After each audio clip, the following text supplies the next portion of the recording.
Hi, Braveheart. I'm here to do just a little bit of a upper body arm stretch, and I'd like to invite you to join me if you feel like it. My name's Angel, by the way. You can call me ZGALA or Aunt Angel. And I'm just gonna get right into it. Let's just bring the left arm across the body, hold on to it with the right arm, and just sort of wiggle it around. I got some real tension going on, as I often do. I like to sort of rock that arm like a baby. Just it's basically giving me a nice stretch in the back. Sometimes I get some crackles and pops. And then holding that arm, and then so I'm holding it up with this arm, but then I'm moving it with itself to get a little rotation there. And then again, I'm not moving that arm and instead moving that arm with the opposite arm. I encourage you to try both of those. One is an active stretch and one is a passive stretch. So I'm passively stretching this arm that I'm holding on to. I'm trying to relax the arm and then use the other arm to stretch it around. And then now I'm actively stretching this arm by having it in a stretch position and moving it around. Those combined, going back and forth between active and passive stretching, can really increase your range of motion and get your muscles to really let go of more tension than they would otherwise if you just do one or the other. So let's do that on the other side. Bringing the right arm across the body. I like to cradle it in the other. I got some real issues going on with my arms, so you adjust according to your arms.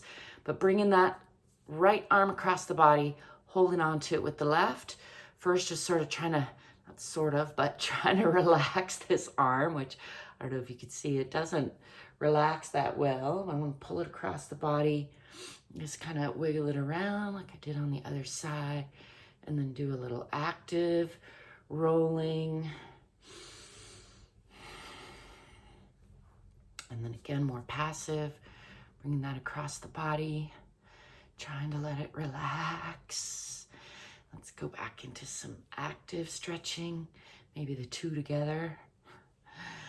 You can't really do the two together exactly. You gotta pick one or the other. Either the muscles are engaged and it's active, or the muscles are trying to relax and it's passive. I suppose that's where it's two together.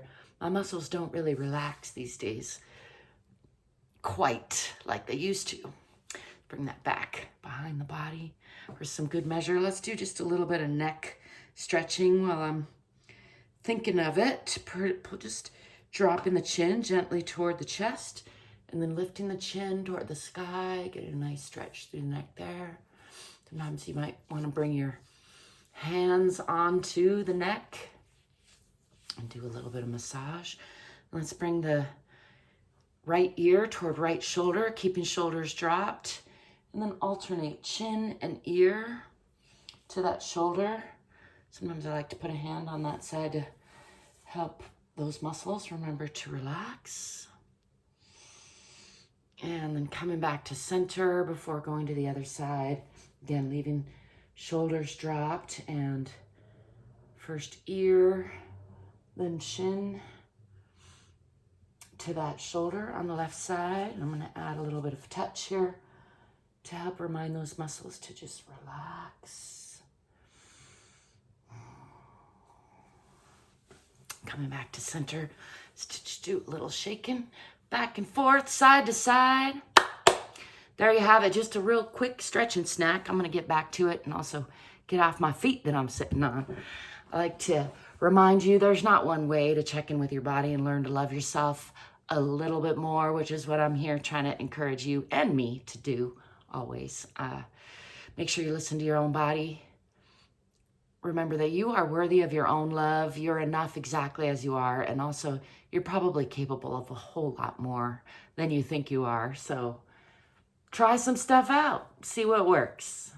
Thank you for stopping by. Thank you for being you. Don't forget to like and subscribe. And stay curious, courageous, fit, and free. I'll be seeing you. Peace.